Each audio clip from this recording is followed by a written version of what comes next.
대중문화 속에 파고든 동성애 코드는 사랑의 한 방식이란 식의 인식 전환을 유도하고 있습니다. 이런 문화적 인식은 사실상 동성애와 동성혼을 법적으로 보장하는 데까지도 이어질 수 있다는 게 전문가들의 지적인데요. 법제화될 경우에 따른 파급 효과는 상상 이상이란 분석이 나옵니다. 자세한 내용 보도합니다. 최근 온라인 동영상 서비스에는 동성 커플의 일상을 공개하거나 동성끼리 커플을 이루는 예능이 등장했습니다. 동성애는 드라마와 영화, 웹툰 등에서 다양한 사랑의 한 형태로 그려지며 대중문화를 파고들고 있습니다. 음란성 논란에도 불구하고 매번 강행되는 퀴어 축제도 동성애 홍보에 앞장서고 있습니다.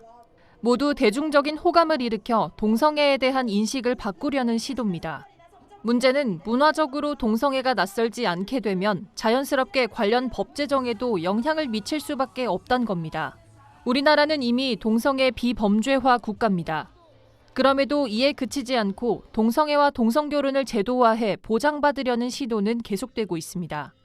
벌써 수년 전부터 국회에는 포괄적 차별금지법과 평등법, 건강가정기본법 개정안이란 이름으로 발의된 상태입니다.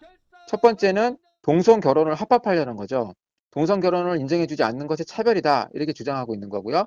두 번째는 성전환 수술을 안 해도 본인이 생각하는 성별로 마음대로 바꿀 수 있도록 바꾸기 위한 거예요. 동성애나 성전환을 적극적으로 보호해 주는 거고 그다음에 옹호 조장하는 동성애나 동성결혼을 법적으로 보장하는 건 개인의 자유나 선택과는 다른 차원의 문제라고 전문가들은 지적합니다.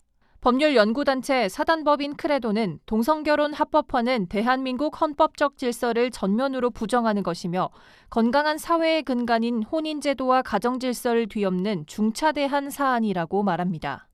지난해 9월 기준 전 세계 200여 국가 중 동성결혼을 합법화한 국가는 30개국으로 집계됐습니다.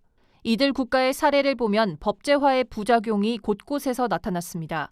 동성결혼이 국내에서 법적으로 허용됐을 때 어떤 사회적 문제와 혼란이 야기될 수 있는지 짐작할 수 있는 부분입니다.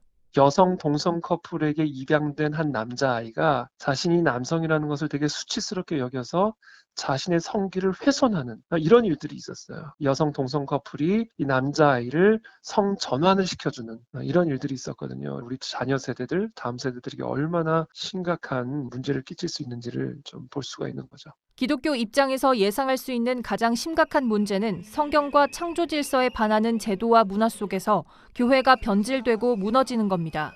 법률 전문가들은 동성결혼의 허용은 성별의 기준과 가정의 정의, 교육, 문화, 종교 등 사회 전반 영역을 뒤엎는 파급 효과를 불러올 것이라고 경고하고 있습니다.